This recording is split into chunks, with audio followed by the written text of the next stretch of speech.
नमस्कार दोस्तों, जॉब वाला के यूट्यूब प्लेटफॉर्म पे स्वागत है आप सभी का। तो दोस्तों, जैसा कि आप जानते हैं, बिहार पुलिस का परीक्षा जल्द ही 1 अक्टूबर से होने वाला है। तो आप लोग जितना ज़्यादा से ज़्यादा हो सके पढ़ाई करें, पढ़ाई पर ध्यान दें और सेट प्रैक्टिस करें, जिससे आप लोग परीक्षा में बेहतर से बेहतर स्कोर करें।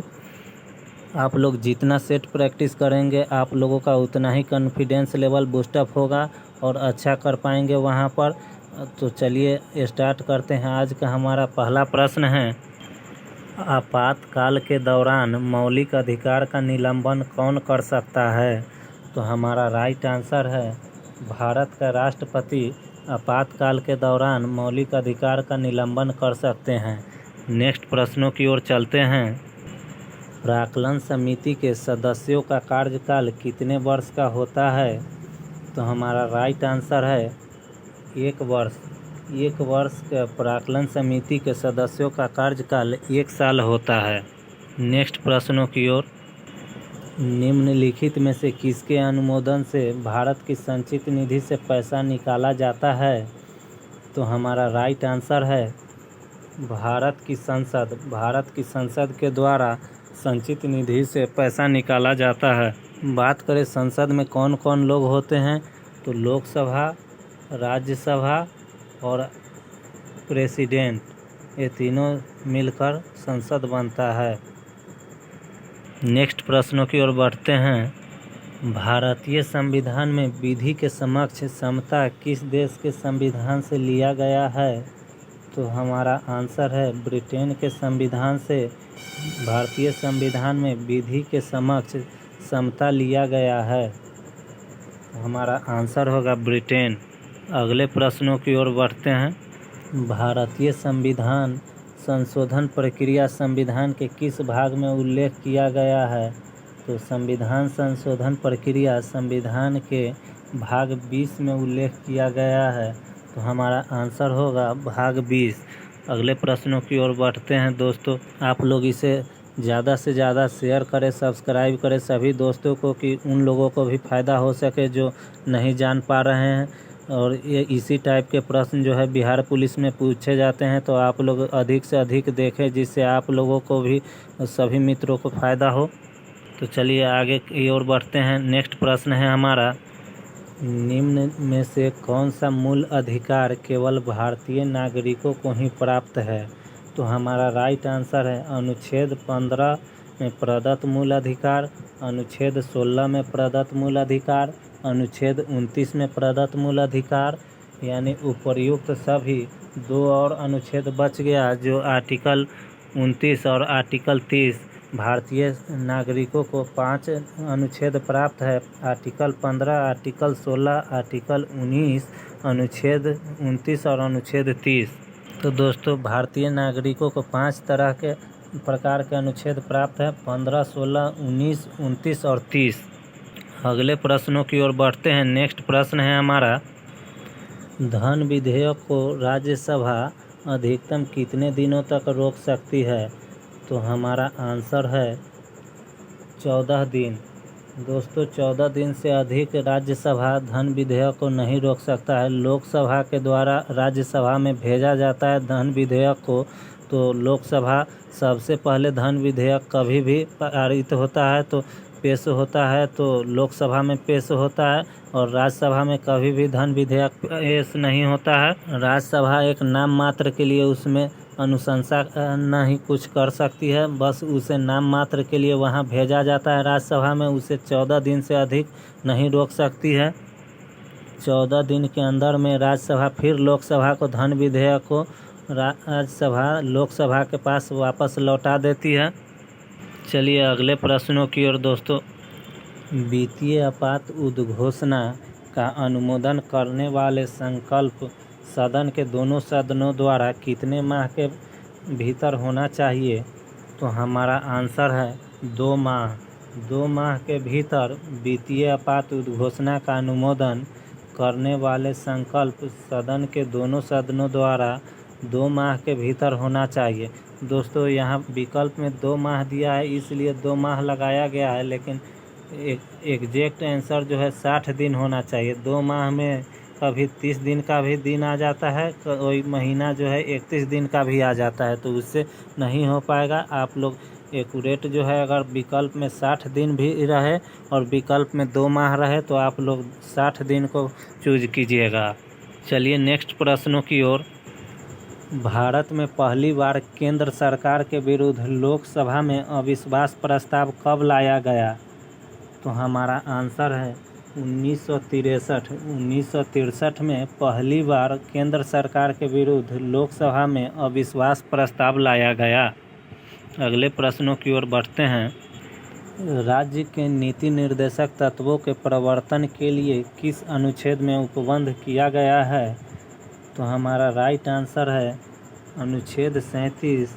आर्टिकल 37 में राज्य के नीति निर्देशक तत्वों के प्रवर्तन के लिए अनुच्छेद उपबंध किए गए हैं अनुच्छेद 37 में। तो दोस्तों आप लोगों को बताना है राज्य के नीति निर्देशक तत्व किस देश के संविधान से लिया गया है। राज्य के नीति निर्देशक तत्व किस देश से लिया गया है, कमेंट बॉक्स में आप लोगों को जवाब देना है। किस अधिनियम द्वारा केंद्रीय बजट को राज्य के बजट से अलग कर दिया गया?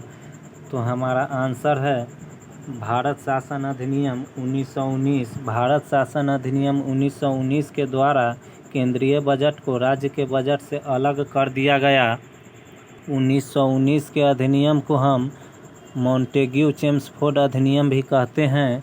1919 के अधिनियम को एक और नाम से जानते हैं, जो प्रश्न बार बार परीक्षा में पूछ देता है कि 1919 के अधिनियम को और अन्य किस नाम से जानते हैं, तो मॉन्टेग्यू चेम्सफोर्ड अधिनियम के नाम से जानते हैं।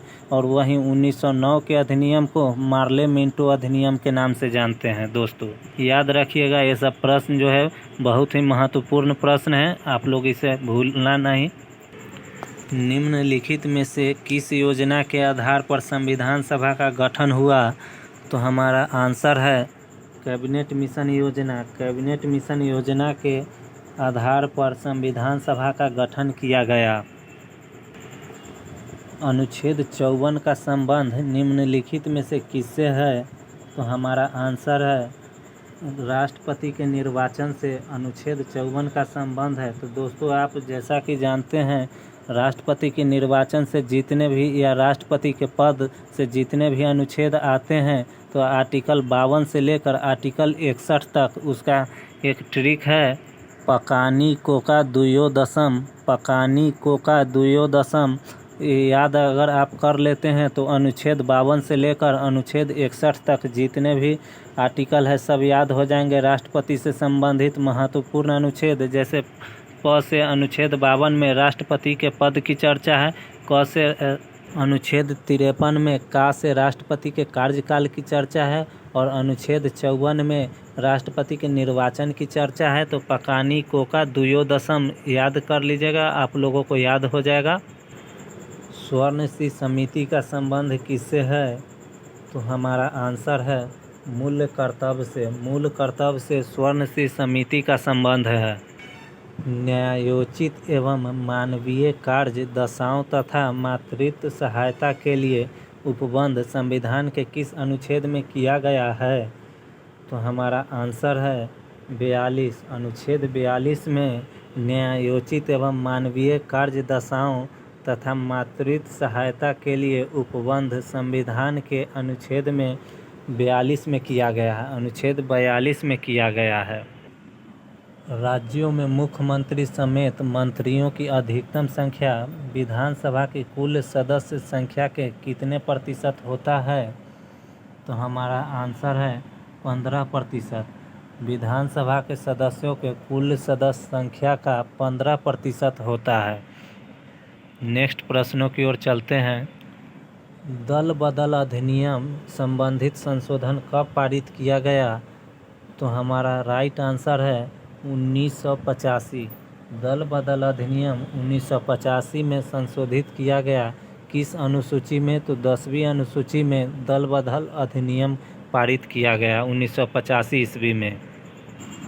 प्रधानमंत्री का राष्ट्रपति को सूचना प्रदान करने के संबंध कर्तव्यों का उल्लेख है। तो हमारा आंसर है अनुच्छेद 78 में प्रधानमंत्री राष्ट्रपति को सूचना प्रदान करने संबंधी कर्तव्यों का उल्लेख है। प्रधानमंत्री जो है राष्ट्रपति को सूचना जो भी प्रदान करते हैं उसका उल्लेख किस अनुच्छेद में जिक्र किया गया है, तो अनुच्छेद 78 में इसका जिक्र किया गया है। स्वतंत्र भारत के पहले मंत्रिमंडल में रेलवे एवं परिवहन मंत्रालय का जिम्मा किसे सौंपा गया, तो हमारा आंसर है John Mathai. Doctor John Mathai को स्वतंत्र भारत के पहले रेल मंत्री का जिम्मा दिया गया। वहीं बात करें आर.के. शनमुखम शेट्टी, तो आर.के. शनमुखम शेट्टी जो पहले वित्त मंत्री थे। नेक्स्ट प्रश्न की ओर बढ़ते हैं। प्राक्कलन समिति के संबंध में निम्न कथन पर विचार कीजिए। तो चलिए दोस्तों देखते हैं। इसमें सदस्यों की संख्या 25 होती है, जो गलत है, क्योंकि इसमें प्राक्कलन समिति में सदस्यों की संख्या 30 होती है। अगले प्रश्न को देखते हैं। फिर इसके सदस्यों में 10 सदस्य लोकसभा से और 15 सदस्य राज्यसभा से होते हैं। तो दोस्तों जब अगर प्राक्कलन समिति में 30 सदस्य होता है तो 10 और 15 25 तो होगा ही नहीं, क्योंकि प्राक्कलन समिति में 30 सदस्य लोकसभा से होता है। लोक लेखा समिति में जो होता है से राज्यसभा का जिक्र है, लेकिन प्राक्कलन समिति में 30 सदस्य लोकसभा से होता है। 30 सदस्य होते हैं और 30 सदस्य प्राक्कलन समिति में लोकसभा से होता है। वहीं बात करें इसके सदस्य का कार्यकाल 3 वर्ष का होता है, नहीं, इनके सदस्य का कार्यकाल 1 वर्ष का होता है। 1 ईयर का इनके सदस्य का कार्यकाल होता है। कोई भी मंत्री समिति का सदस्य नहीं हो सकता है। सही बात है। तो हमारा आंसर क्या होगा, तो केवल 4 हमारा आंसर हो जाएगा। तो ऑप्शन डी हमारा सही आंसर है। चलिए आगे की ओर बढ़ते हैं। राज्यपालों की सम्मेलन की अध्यक्षता में कौन करता है? राज्यपाल की सम्मेलन की अध्यक्षता कौन करता है? तो हमारा आंसर है राष्ट्रपति राज्यपाल के सम्मेलन की अध्यक्षता करते हैं। आयरलैंड के संविधान से भारतीय संविधान में लिया गया है। तो हमारा राइट आंसर है राज्य के नीति निर्देशक सिद्धांत लिया गया है। राष्ट्रपति की निर्वाचन पद्धति ये भी लिया गया है। राज्यसभा के लिए सदस्यों का नामांकन ये भी लिया गया है। तो उपर्युक्त सभी हमारा सभी आंसर सही है। चलिए अगले प्रश्नों की ओर अगला प्रश्न देखते हैं। निम्नलिखित में से कौन सा अनुच्छेद उच्च न्यायालय को अभिलेखीय न्यायालय का दर्जा देता है? तो हमारा आंसर है अनुच्छेद 215 उच्च न्यायालय को अभिलेखीय न्यायालय का दर्जा देता है। वहीं सुप्रीम कोर्ट को अभिलेख न्यायालय का दर्जा कौन देता है? तो आर्टिकल 129 जो है सुप्रीम कोर्ट को अभिलेख न्यायालय का दर्जा देता है, और हाई कोर्ट को 215 जो है अभिलेख न्यायालय का दर्जा देता है। भारत का संविधान किस प्रकार का है? तो हमारा आंसर है साधारणतः एकात्मक तथा विशेष स्थिति में संघात्मक। भारत का संविधान जो है साधारणतः एकात्मक और विशेष परिस्थिति में जो है संघात्मक भी होता है। भारत का संविधान कहता है कि अवशिष्ट अधिकार किसके पास रहेंगे? तो हमारा आंसर है संघ की संसद के पास रहेंगे। संघ की संसद के पास भारत का संविधान कहता है कि अवशिष्ट अधिकार रहता है। किस प्रस्ताव को पारित किए जाने पर मंत्रिपरिषद को इस्तीफा देना पड़ता है? तो हमारा आंसर है अविश्वास प्रस्ताव। अविश्वास प्रस्ताव को पारित किए जाने पर मंत्रिपरिषद को इस्तीफा देना पड़ता है। नेक्स्ट प्रश्नों की ओर चलते हैं। लोक लेखा समिति से संबंधित तथ्यों में सही कौन है? तो हम देखते हैं, चलिए सही को खोजते हैं। तो इसमें कुल 22 सदस्य होते हैं। तो लोक लेखा समिति में, तो दोस्तों ये हमारा सही है। लोक लेखा समिति में कुल 22 सदस्य होते हैं, सही है। इसमें राज्यसभा के 15 सदस्य होते हैं। तो दोस्तों नहीं, राज्यसभा से 7 सदस्य राज्यसभा से होते हैं और लोकसभा से 15 सदस्य होते हैं। 15 सदस्य लोकसभा से होते हैं। और इस समिति के सदस्यों को प्रतिवर्ष आनुपातिक प्रतिनिधि के आधार पर चयन किया जाता है। तो हाँ, सही बात है, चयन किया जाता है। इसका भी कार्यकाल कितने वर्षों का होता है? तो इसका कार्यकाल 1 साल का होता है। दोस्तों, लोक लेखा समिति के अभी वर्तमान में अध्यक्ष कौन है? तो अधीर रंजन चौधरी लोक लेखा समिति के वर्तमान में अध्यक्ष हैं। तो दोस्तों, हमारा सही आंसर का चयन करना है। तो सही आंसर 1 और 3, ऑप्शन ए सही आंसर है। तो चलिए दोस्तों, आज के एपिसोड में इतना ही। हमारा कैसा लगा एक छोटा सा प्रयास, संविधान के संबंध में जितने भी प्रश्न होते हैं सभी को एक जगह कम समय में एकत्रित करके हम देने का प्रयास कर रहे हैं। जो अब समय नहीं है आप लोगों के पास, तो जितना ज़्यादा से ज़्यादा हो सके, कम समय में अधिक रिवीजन हो सके, वैसा कीजिए आप लोग, जो परीक्षा में अच्छा से अच्छा कर सके। जो वर्दी आप लोगों का सपना है वो सपना पूरा हो सके। तो दोस्तों, कम समय में अधिक तैयारी कीजिए, स्मार्ट वर्किंग कीजिए। तो चलिए, आज के एपिसोड में इतना ही। मिलते हैं नेक्स्ट वीडियो में। बने रहे जॉब वाला के साथ।